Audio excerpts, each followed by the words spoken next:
시청자 여러분 안녕하십니까. 천안함은 이제 사고 원인 확정만 남았습니다. 한미 함수 모두 인양됐습니다. 이 시각 현재 바지선에 실려 이동 중인 함수는 오늘 오후에 평택 2함대에 도착할 예정입니다. 한주환 기자입니다. 비교적 좋은 날씨 속에 인양 작업은 어제 아침 8시부터 시작됐습니다. 물 위로 드러난 함수로 인양팀이 진입해 선체에 들어찬 물을 빼내는 작업부터 시작했습니다. 한미 인양대와는 달리 함수의 균형을 잡기 위해 인양과 동시에 배수 작업이 진행됐습니다. 작업 시작 50분 만에 함수는 갑판 1층 높이까지 수면 위로 올라왔고 해군 해난 구조대원들은 선체로 들어가 수색 작업에 돌입했습니다. 오전 10시 45분 드디어 함수 전체가 물 밖으로 모습을 드러냈습니다. 11시 8분쯤에는 함수 지하 2층에서 고 박성균 하사의 시신이 추가로 발견됐습니다.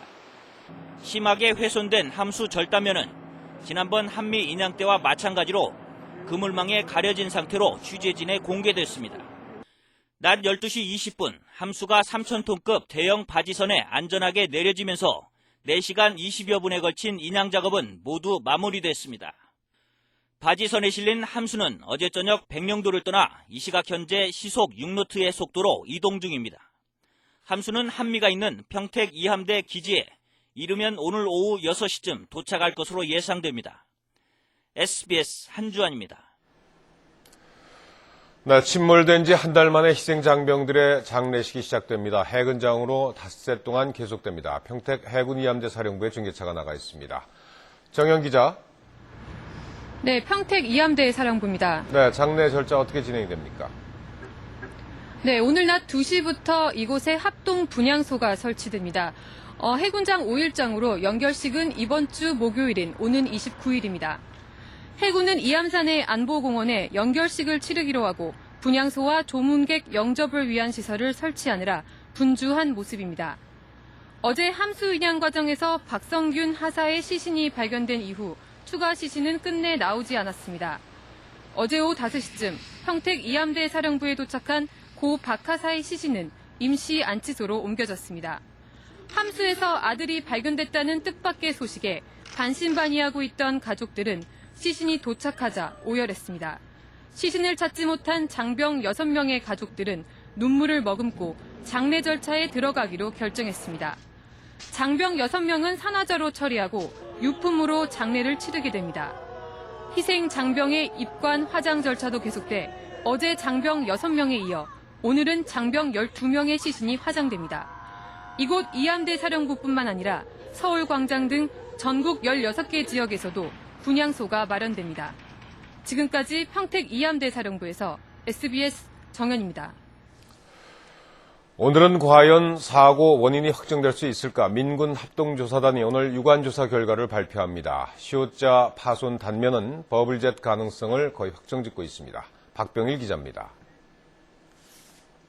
어제 인양한 함수와 지난 15일 끌어올린 한미의 절단면을 맞붙여보면 갑판 부분의 단면은 대충 맞아떨어지지만 함체 아래쪽에는 큰 공간이 나 있습니다.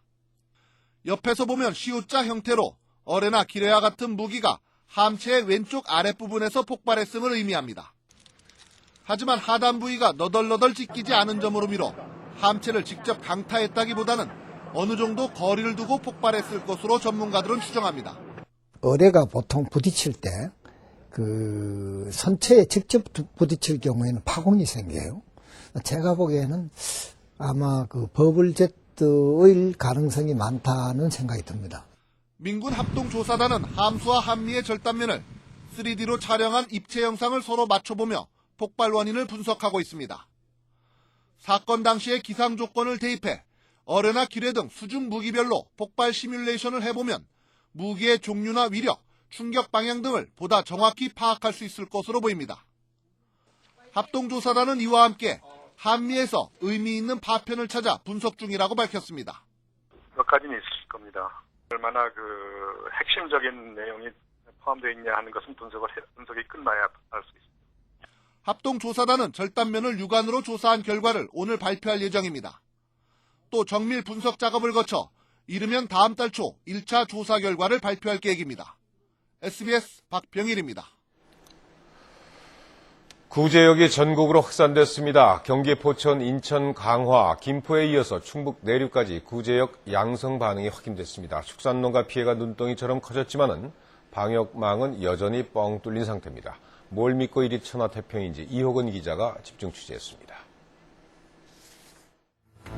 올 초 경기도 포천을 한 차례 휩쓸고 지나간 구제역. 이달 초엔 강화도를 덮쳤습니다. 방역당국은 소와 돼지 등 가축 2만 9천여 마리를 살처분했습니다. 육지와 이어지는 강화대교입니다. 강화도로 들어가는 길목부터 방역 작업이 2중 3중으로 계속되고 있습니다. 하지만 구제역은 방역당국을 비웃기라도 하듯 바다 건너 육지까지 상륙했습니다. 구제역이 발병한 김포 월곶면은 강화도 발병 지역인 선원면에서 5.3km 떨어진 곳. 이 지역의 구제역 병원체도 강화도와 같은 혈청형 O형이었습니다. 순식간에 420마리가 넘는 가축이 살처분됐습니다. 저쪽 농장에서 걸렸는데 우리가 500m 안에 들었다고 그래가지고 그냥 다 살처분한 거예요. 좀 아깝지 않으셨어요? 아깝죠. 이때까지 우리가 애 키우고 그러던 건데. 이때까지도 방역당국은 어디서 어떻게 구제역이 전염됐는지 전혀 파악하지 못했습니다. 지금 조사가 다 안 끝났고 또 바이러스라는 게 우리가 볼 수 있는 것이 아니기 때문에 어떤 경로로 들어갔다 확신을 할 수가 없습니다. 당국은 물 셀 틈 없이 방역 작업을 하고 있다는데 왜 구제역은 확산 일로에 있는 걸까? 거기에는 다 이유가 있었습니다. 강화에서 구제역이 건너온 것으로 추정되는 김포시 월곶면. 방역당국은 구제역 추가 확산을 막기 위해 사람과 차량에 대해 철저한 출입 통제를 하고 있다고 밝혔습니다. 우상이 500m하고 3km 사이에 각각의 길목 같은데 2차로나 이게 교차로 있는데 그런 데나 좀 해보고 있습니다. 따지면 503km, 10km 되는 거죠. 하지만 정작 살처분이 이루어지는 현장 가까이까지 가도 보이는 건 비어있는 우리뿐. 통제 요원이나 바리케이트는 찾아볼 수 없습니다. 뒤늦게 나타난 방역 요원들은 당황한 기색이 역력합니다. 저쪽에서 들었다는데? 점심 식사를 하고 왔다며 실수를 인정하더니 예, 물론 통제 잘못하신 건 맞아요. 통제 안 된다는 거 말씀하시면 할 말 없어요. 삽이랑 놓였길래 점심 먹으러 가셨나 보다. 취재진이 소독을 마치고 나가려 하자 자신들의 실수를 덮으려는 듯 촬영 테이프를 내놓으라며 으름장을 놓습니다.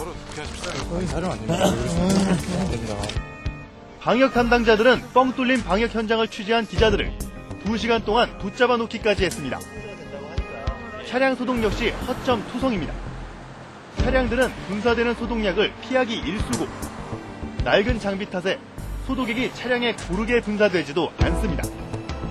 소독이 될까 의심스럽지만은 그래도 이것을 확산되지 않도록 자동차가 일상생활에 많이 이용되기 때문에 여기에다 장비마저 턱없이 부족해 구제역 막기에 안간힘을 쓰고 있는 축산 농가들은 발만 동동 구르고 있습니다. 뻥 뚫린 방역망. 이렇게 소독과 출입 통제조차 제대로 되지 않는 사이 구제역은 지난 22일 충북 충주에까지 퍼졌고 이미 끝난 줄 알았던 강화도에서도 또다시 발생했습니다. 급기야 강화 선원면에서는 키우던 한우 40마리를 살처분한 50대 농민이 목숨을 끊었습니다. 40마리 살처분을 하고 또 삶의 의욕을 많이 느끼지 못하고 괴로워했다. 어떤 생계에 대해서 많이 좀 걱정을 하고 이제 그런 거죠. 통상 일주일이 넘는 구제역 잠복 기간을 감안하면 언제 어디서 또 구제역이 발생할지 알 수 없는 상황입니다. 사정이 이런데도 방역당국은 여전히 허술했던 통제에 대해 실수라며 얼버무리기에만 급급합니다. 저희 집은 상황으로 좀 많이 틀려가지고 좀 그랬죠. 마을 입구 쪽에 다 막고 있었다고 그러는데 전혀 통제나 제지가 없더라고요. 예, 그렇습니까? 네, 그럼 다시 한번 자세히 알아보고 주도록 하겠습니다.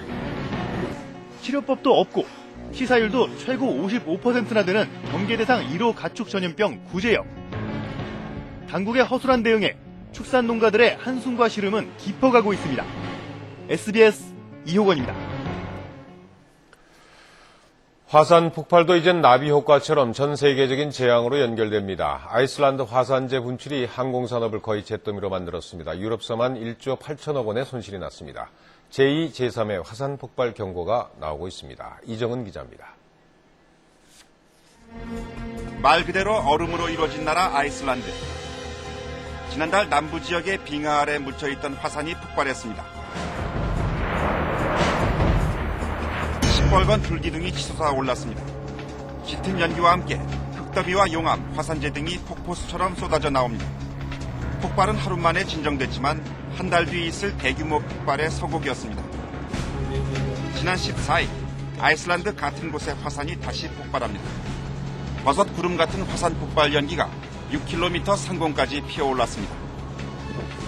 엄청난 양의 시커먼 화산재 구름이 하늘로 번져가기 시작합니다. 연일 검은 화산재가 분출되면서 아이슬란드 현지는 대낮에도 하늘을 볼 수 없을 정도로 어둡게 변했습니다. It's about the same as yesterday, but there's also no signs of it not receding. We plainly just don't know. 하늘로 올라간 화산재는 바람을 타고 유럽 전역으로 번지기 시작합니다. 닷새째에는 남부와 동유럽을 지나 러시아까지 확산됐습니다. 하늘을 뒤덮은 화산재로 항공기 운항이 어려워지자 파리와 런던, 프랑크푸르트 등 유럽 30개국 300여 공항이 폐쇄됐습니다. 공항마다 비행기를 타지 못한 승객들이 몰려 북새통을 이뤘습니다. 화산 폭발 이후 취소된 항공편은 6만 3천여 건으로 지난 19일까지 유럽에서만 1조 8천억 원의 손실이 발생한 것으로 추산됐습니다. 이렇게 유럽 전역에 최악의 항공 대란을 일으킨 화산재 구름은 지난 19일 이후 옅어지기 시작했습니다. 아이슬란드 현지의 화산 분출 활동이 잦아들었기 때문입니다. Well, the eruption column is much lower now than it was in the first days of the eruption, and it is also bringing a lot less ash. 유럽연합은 긴급 교통장관 회의를 갖고 항공기 운항 금지 조치를 완화하기로 했습니다. This is not a question of reducing safety, but to have more sophisticated risk analysis and to assess the situation better. 장거리 항공편의 운항이 대부분 회복된 가운데 유럽 전체 여객기의 80%가 지난 21일 이후 정상 운항에 들어갔습니다.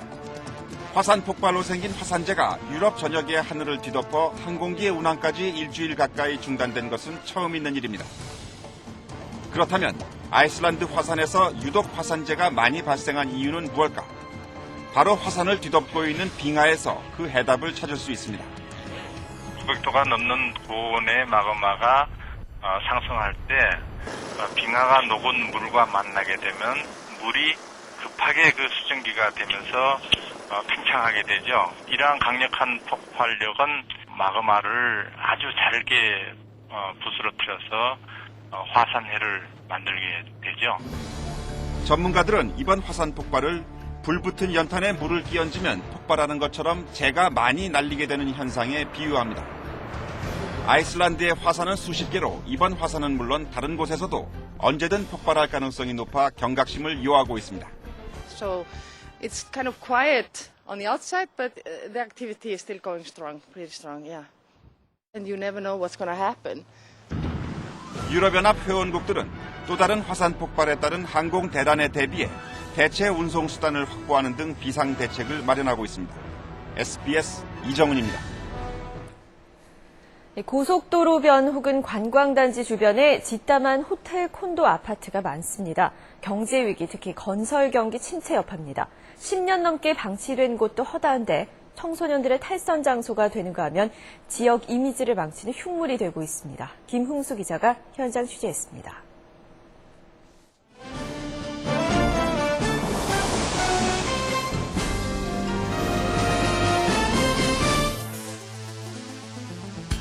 충남 아산의 한 아파트 단지. 22층짜리 6개 동 2,100여 세대 규모로 이 지역에서 가장 큰 단지입니다. 언뜻 보면 사람들이 입주한 일반 아파트와 다름없습니다. 하지만 가까이 가보면 사정은 딴판입니다. 단지에 들어서자 곳곳에 건축 자재가 쌓여있고 공사 가림막은 비바람에 찢겨 너덜거립니다. 훤한 대낮이지만 괴괴함마저 느껴집니다. 안 좋지요. 사람이 많이 살면서 깨끗해야 좋지. 이렇게 어수선한데. 지난 98년 공정률 80%에서 공사가 중단된 뒤 13년이나 방치되면서 이렇게 유령 아파트로 변했습니다. 아파트 내부는 어떨까?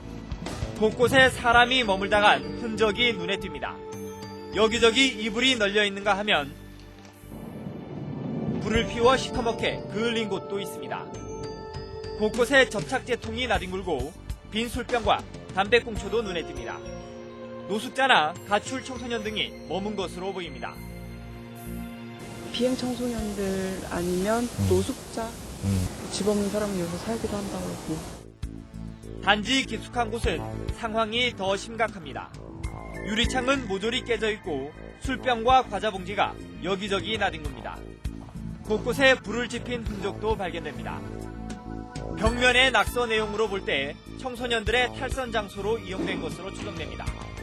이렇게 우범지대화된 지 오래지만 별도의 출입 차단 시설이나 방범 시설은 전혀 갖춰져 있지 않습니다.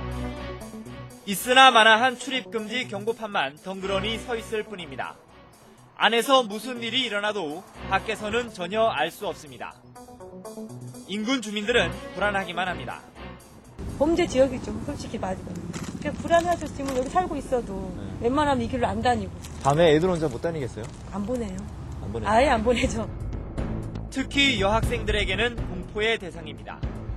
학교 끝나고 오면 시간이 막 10시가 넘고 이러니까 누구 떨어질 것 같기도 하고 튀어나올 것 같기도 하고 되게 무서워요. 건설업체가 부도난 뒤 경매에 붙여졌지만 4차례나 유찰되면서 언제 공사가 재개될지도 불투명한 상황. 하지만 관할 아산시청은 이 아파트가 사유재산이어서 어쩔 도리가 없다고 말합니다. 결국은 이제 은행 경매가 이제 진행되고 그러다 보니까 지금 아직은 손을 놓고 있는 그런 상태입니다. 이런 유령 건물은 유적지와 관광지에서는 더 큰 골칫거리입니다. 신라 천년의 역사가 숨쉬는 경주 불국사 초입. 불국사 주차장 건너편에 시뻘겋게 녹슨 철근이 흉한 모습을 드러내고 있습니다. 지난 96년 지하 5층, 지상 8층 규모의 가족 호텔로 지어지다 10년 넘게 공사가 중단된 채 방치되고 있습니다. 관광지로서의 역할을 못하죠. 제가 외국에 갔을 때는 아무리 안 해도 이렇게까지는 안 해놔요. 아사달과 아사녀의 슬픈 전설이 전해 내려오는 호수, 영지 바로 앞에도 회색의 콘크리트 건물이 흉물스럽게 버티고 있습니다. 경주가 유적지인데 뭐 저렇게 공사가 뭐 짓다가 중단되니까 여행객들도 그렇고 이거 보면은 좀 외관상 안 좋습니다. 관광지가 많은 동해안도 사정은 마찬가지입니다. 해안도로 바로 옆에도 절경을 자랑하는 설악산 자락에도 짓담한 콘도와 호텔 건물이 흉물로 남아 관광도시 이미지를 버리고 있습니다. 민간 사업장이다 보니까 어선지 착공을 하세요 하고 이제 독려를 할 뿐이지 그 자금 사정으로 인해서 하는 거기 때문에 저희가 뭐 도와줄 수 있는 방법도 없고요. 전국적으로 이렇게 공사가 중단돼 3년 이상 방치되고 있는 아파트만 110개 단지에 이릅니다. 상가와 모텔 건물 등도 수천 동이나 됩니다. 이런 건물이 갈수록 우범지대로 변질되고 지역을 망치는 흉물이 되고 있지만 당국은 팔짱만 끼고 있습니다. 그런 사업이 중단됐을 경우에 원상복구한다든지 아니면 안전장치를 하기 위한 어떤 사회적 비용 이런 부분들을 부담할 수 있도록 하는 그런 제도적인 뒷받침이 필요할 것 같습니다. 마구잡이식 건축을 규제하고 방치된 건물은 선별적으로 인수해 짓는 등 정부 차원의 대책이 시급한 상황입니다. SBS 김웅수입니다. 현대 일본에는 그래도 지성과 양심이 살아있습니다. 군국주의 과거를 뉘우치는 자기 성찰이 구체화됐습니다. 평화 교육 역사 자료관으로 다시 태어난 군국주의 일본의 비밀 변기 연구소를 김현철 특파원이 다녀왔습니다. 중일전쟁이 한창이던 1939년 일본군은 제9육군 기술연구소를 창설합니다. 일명 노보리토 연구소. 이 기술연구소는 신무기 개발은 기본이고 비정규전 수행을 위한 화학, 생물학 무기도 서슴지 않고 만들어냈습니다. 한창 때는 100여 동의 건물에서 1000명 이상의 연구원이 근무하기도 했습니다. 와네 가라 그랬는데 이거라. 풍선 폭탄은 이 연구소가 만든 가장 대표적인 무기입니다. 소위탄을 매단 거대한 풍선을 미국 본토로 띄워보내 공원에서 쉬고 있던 시민들을 공격했습니다. 노보리토 연구소는 인체 실험으로 악명 높은 만주 731 부대와 인적 교류를 하며 온갖 추악한 일들을 자행했습니다. こちらから731部隊に行ってこういう実験をやったり、731部隊からこのノボリト研究所に人が来ていろんな研究の指導をしたり。 유인 암살용 독약 무기를 개발하는가 하면 중국 경제를 교란하기 위해 위조 지폐도 찍어냈습니다. 当時のお金でだいたい45億円ぐらいを印刷して30億円ぐらいは使ったと。 이런 추악한 공로로 노보리토 연구소는 일본의 전범인 도조 히데키로부터 표창까지 받았습니다. 패전과 함께 이 연구소와 관련된 자료는 모두 서둘러 폐기됐기 때문에 하마터면 노보리토 연구소의 존재는 역사 속으로 사라질 뻔했습니다. 그러나 일본의 양심적인 시민들과 학생들은 노보리토 연구소 실체 복원을 위한 시민회를 결성해 추적에 나섰고 오랜 시간 베일에 가려져 있던 연구소의 실체는 끝내 모습을 드러냈습니다. やはり日本がこういうことをやってきたんだっていうこれあえて残さないとですね消え去ってしまうもの. 과거사에 대한 반성 없이 틈만 나면 독도 영유권을 주장하는 일본이지만 자신들이 저지른 용서받지 못할 행위를 냉정하게 바라보고 반성하는 이들은 일본의 균형추 역할을 하고 있습니다. 도쿄에서 SBS 김현철입니다.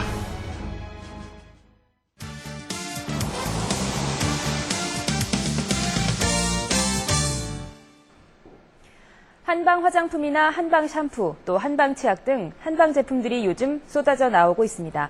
한약 성분을 썼다는 점 때문에 인기도 끌고 있는데요.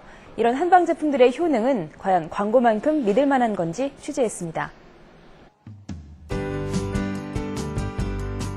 28살 엄수지 씨는 한방 로션과 한방 크림을 쓰고 있습니다.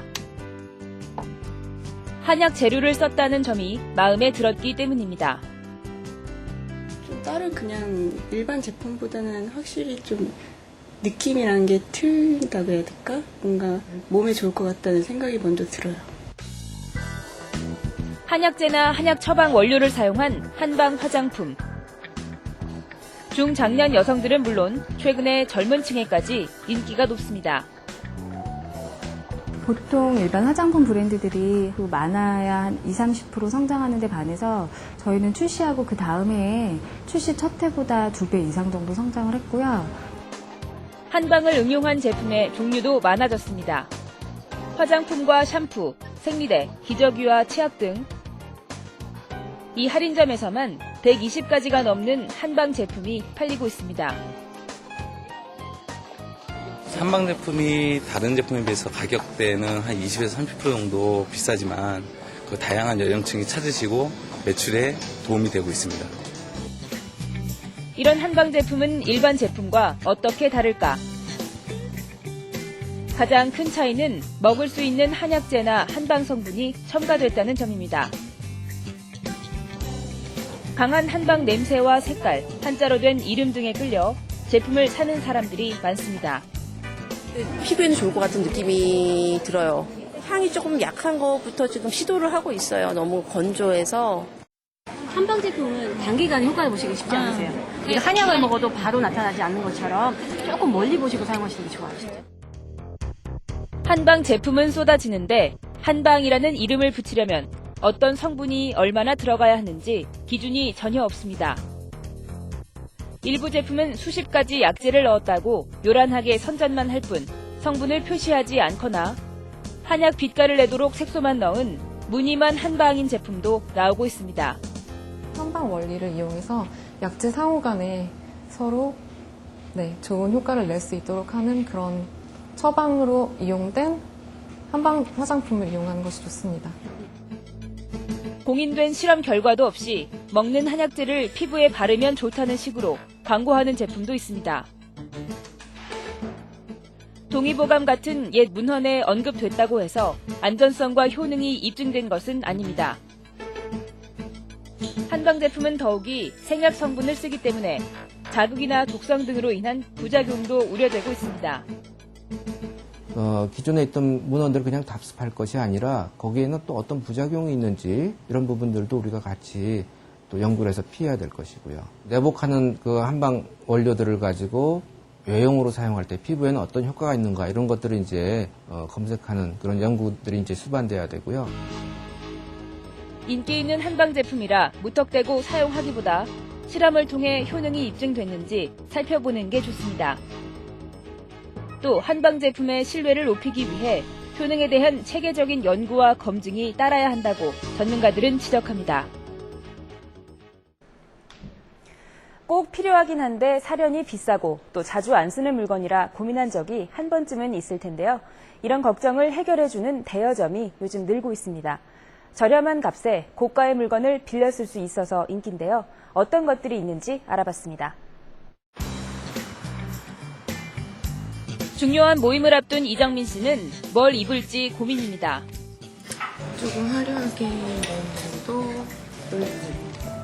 수백만 원짜리 원피스와 재킷, 이른바 명품 브랜드 의상을 이 가게에선 빌려줍니다.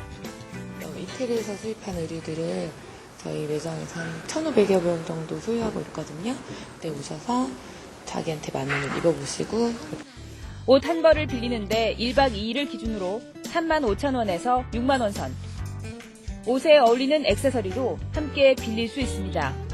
특별한 모임 같은 거 있을 때 좀 비싼 옷 사기는 좀 부담되고 그럴 때 여기 와서 이제 좀 저렴한 가격에 이 캠핑용품 대여점은 야영에 필요한 모든 것을 갖추고 있습니다. 텐트와 코펠은 물론 바비큐 그릴과 게임기까지 준비물 걱정을 덜 수 있어 가족 단위 고객들로부터 좋은 반응을 얻고 있습니다. 캠핑용품 자체가 가격 자체가 부담스러워서 또 자주 쓰는 게 아니라서 그냥 렌트하는 게 훨씬 편리할 것 같아서. 대여료는 2박 3일 기준으로 정가의 15% 안팎. 여름 휴가철을 앞두고 벌써 예약이 들어오고 있습니다. 지금 벌써 한 3분의 1 정도는 예약이 잡혀 있는 상태예요. 그래서 성수기 때 아무래도 편하게 이용하시려면 미리미리 예약하시는 게 좋을 것 같습니다. 집 청소용품을 빌려주는 업체도 있습니다. 마루용 걸레와 바닥 매트 등 각종 청소용품을 빌려주고 주기적으로 세탁과 위생 관리까지 해줍니다. 뭐 항사도 뭐 있다고 그러고 막 그래서 그런지 들어오는 먼지들이 워낙 많더라고요. 일단 주기적으로 계속 오셔가지고 깨끗한 제품을 항상 해주시니까 그게 좋은 것 같아요. 비싸지만 꼭 필요한 것을 빌려 쓸 수 있는 대여점이 늘어나면서 주부들의 알뜰 소비에도 큰 도움이 되고 있습니다. 지금까지 소비자 리포트였습니다.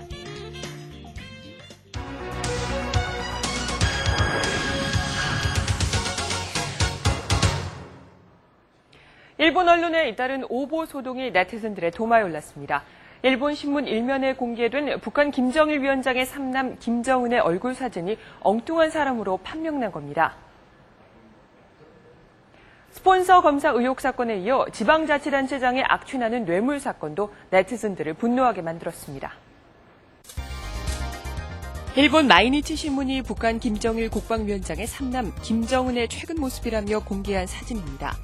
김 위원장 바로 옆에 검은 코트를 입고 서 있는 인물입니다.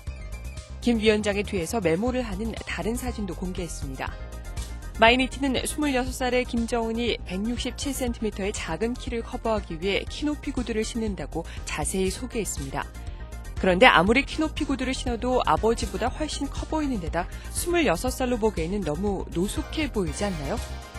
우리 정부 당국자는 김정은이 아니라 김책 제철연합기업소 소속 김광남이라고 밝혔습니다.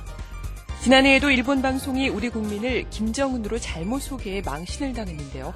잇따른 오보는 김정은이 정말 어떻게 생겼는지 궁금증을 자아내고 있습니다. 지난해 12월 충남 당진의 한 은행 앞입니다. 지역 건설업자가 당진 군수의 형에게 5만 원권 1,000장, 5천만 원을 전달합니다. 군수의 형은 받은 돈을 다시 돈을 준 업체에 계좌로 송금합니다. 당진 군수가 3억 원짜리 별장을 뇌물로 받아놓고 마치 공사비가 오간 것처럼 보이기 위해 거래 기록을 만든 것입니다. 군수는 또 다른 건설사로부터는 3억 4천만 원짜리 아파트를 처제 명의로 받았다고 하니 참 기가 막힐 노릇이죠. 압류 통지서가 붙은 은행 개인 대여 금고를 열자 순금 골프공과 거북이가 등장합니다. 모두 합쳐 138돈으로 시가 2천만 원이 넘습니다. 금고 주인은 돈이 없다며 3천여만 원의 세금을 4년째 내지 않고 있는 한 사업가입니다. 저희들이 자택을 방문을 해서 동산 압류를 할 걸 미리 대비해서 나온 대여 금고에다가 따로 예치 협력해 놓은 것 같아요. 서울시가 찾아낸 500만 원 이상 체납자의 개인 금고 300개에서는 상하 팔찌, 돌반지, 진주반지 등 귀금속들이 쏟아져 나왔습니다. 농구 코트의 영원한 오빠 이상민 선수 은퇴식이 열린 날. 팬들은 코트에서 더 뛰어달라며 눈물을 쏟아내거나 구단을 향해 격한 감정을 토로하기도 했습니다. 이 때문에 기자회견이 제대로 진행되지 못했고 이상민 선수는 팬들에게 여러 차례 감사의 마음을 전했습니다. 화제의 동영상입니다. 미국의 한 대학 캠퍼스에 난데없이 황소 2마리가 나타나 학생들이 대피하고 수업이 중단되는 소동이 빚어졌습니다. 경찰이 마취제를 사용해 황소 1마리를 붙잡았고 다른 1마리는 근처 공원으로 도망치면서 소동은 2시간 만에 마무리됐습니다. 미국 텍사스에서 열린 자동차 경주대회에서 시합이 너무 격렬해서였던지 달리던 차에 불이 난 데 이어 8종 충돌 사고까지 났습니다. 지금까지 검색어 세상만서였습니다. 서울 대학로가 요즘 떠들썩합니다. 모노드라마 1인 2역에 이어서 일명 멀티맨 극 덕분입니다. 1인 다역이 바로 진정한 연기 변신이지 싶습니다. 화제클릭 이병태 기자가 취재했습니다. 서울 대학로에 있는 한 소극장. 네, 확인 도와드릴게요. 휴대폰 반드시 꺼주시고요. 평일인데도 객석은 늘 가득 찹니다. 경기 침체 직격탄을 맞은 공연계지만 이곳만큼은 비껴간 셈입니다. 비결은 바로 멀티맨. 첫사랑을 찾아가는 여정이 줄거리인 이 뮤지컬에는 모두 24명의 각기 다른 캐릭터가 등장합니다. 그런데 배우는 고작 3명이 전부. 셋 가운데 1명이 무려 22명의 역할을 하는 겁니다. 때로는 군인으로, 때론 할머니로.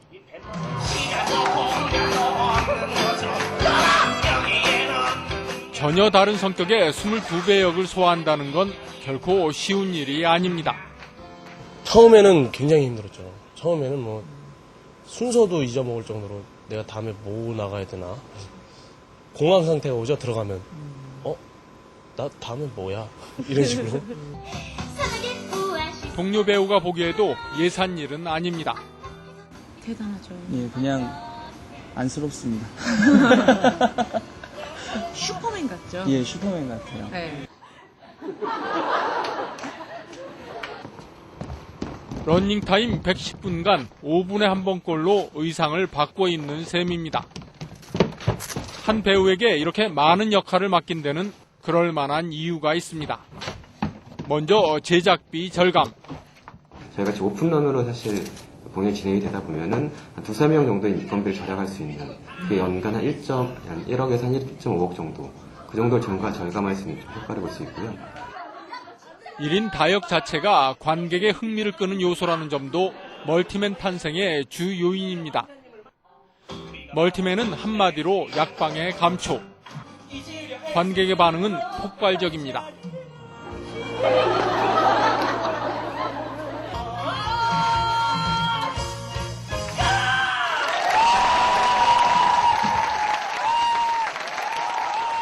한 사람인데 그 느낌을 다 다르게 표현을 했다는 게 좀 신기했던 것 같아요. 저 팬 됐어요. 네, 진짜 재밌었어요. 그분 때문에 재밌었던 것 같아요. 1인 22역의 멀티맨 효과는 공연계에 새바람을 일으키고 있습니다. 대학로 극장들은 지금 새로 올리는 공연의 절반 가까이를 멀티맨 작품으로 할 정도입니다. 대학로의 또 다른 소극장.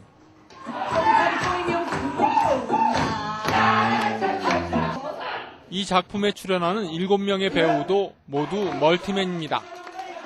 1인당 평균 8역 정도. 희극적인 장치예요. 그 자체가 시국적인 장치니까. 그리고 예를 들면 이런 식인 콜라주 연극이 되면 어쩔 수 없이 1인 다역을 할 수밖에 없고요. 그렇게 안 하면 분명할 수가 없으니까.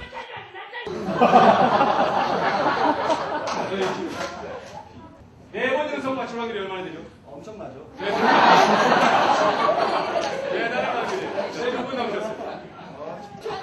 관객의 호응에 힘입어 새로운 트렌드가 되고 있는 멀티맨 공연. 하지만 작품성을 우려하는 소리도 있습니다.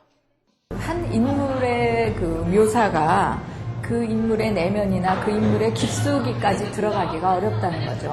시간적으로 짧은 순간을 묘사하니까. 모두가 힘든 시기인 만큼 멀티맨은 경비절감과 흥행이라는 두 마리의 토끼를 잡기 위해 오늘도 무대 위에 오릅니다.